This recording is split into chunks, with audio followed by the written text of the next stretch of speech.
બોલ્યો તો સાહેબ કે આખા ગ્રાઉન્ડમાં મોરી બધું પડી ગયું હતું, મારી જોગમાયા મેલડીની માંડવી એમના ઊભી હતી.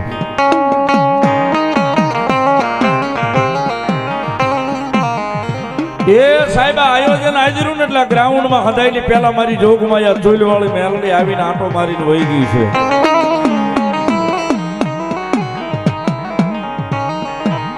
ભવદીભાઈ ગઈ વરાહની ગયા આયોજનની વાતો ની આ આયોજનની વાતો કરું.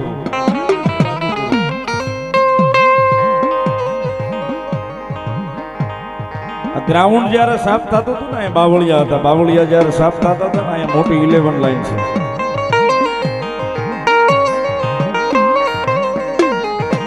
ભયુમાના પરિવારમાંથી જ એક દીકરો છે રાહુલ.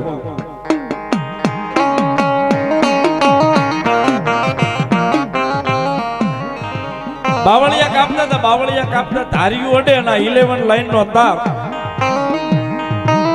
અહીંયા અવાજ થાય, ભડાકો થાય, બધા અહીંયા હતા આડાવડા બધા ભાગવા મળ્યા.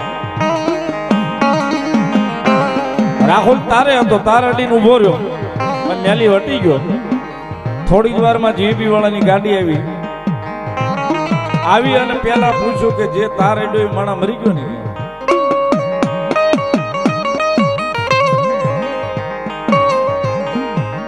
એ છોકરો ક્યાં આવી ગયો? છોકરો વયો ગયો. એમ તો કે ના ભાઈ એને કઈ નથી થયું, તો આ ઉભો.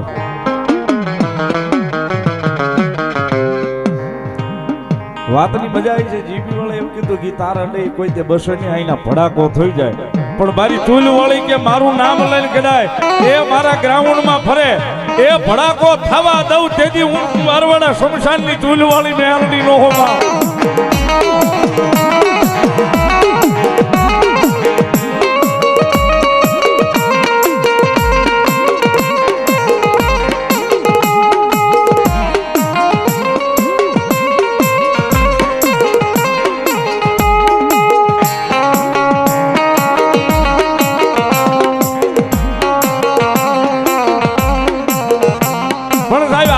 મેલડી પાકું એનો સમય એનું ટાણું એની વેળા હાલતી જાય છે.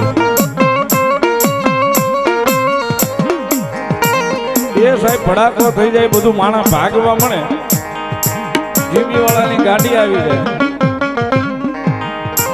પણ રાહુલ નો વાળો મારી મેલડી કે જો વાંકો થવા દઉં ને તેથી જગતના ચોકની માલી પણ હું ચૂલ્યો વાળી મેલડી નો હોબા.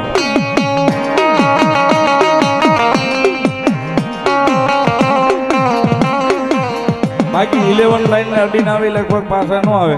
ઉભો છે ભાઈ રાહુલ, ઉભો થતો બતાવો, કેમેરામાં બતાવો ભાઈ.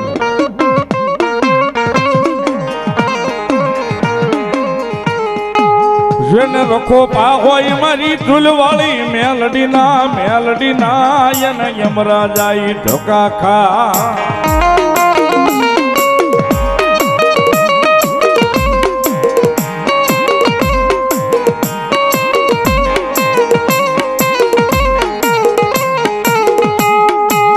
જેની માથે રખો પા હોય મારી એ સુલવાળી મેલડીના એના યમરાજ પણ માથાના વાળ વાંકા કરે નહીં આજ જા મારા ગાડા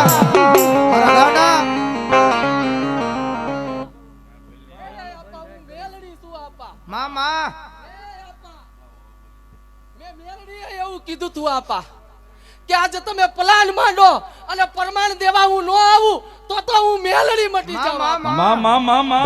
એ આપા આજ મારી માંડવી બની અને મારી માંડવીની ટોચ ઉપર બેઠી જો હું ન બેઠી હોઉં તો હું સુલવાળી મેલડી મટી જાઉં. મામા એ આપા મેં મેલડી એવું કીધું તું આપા.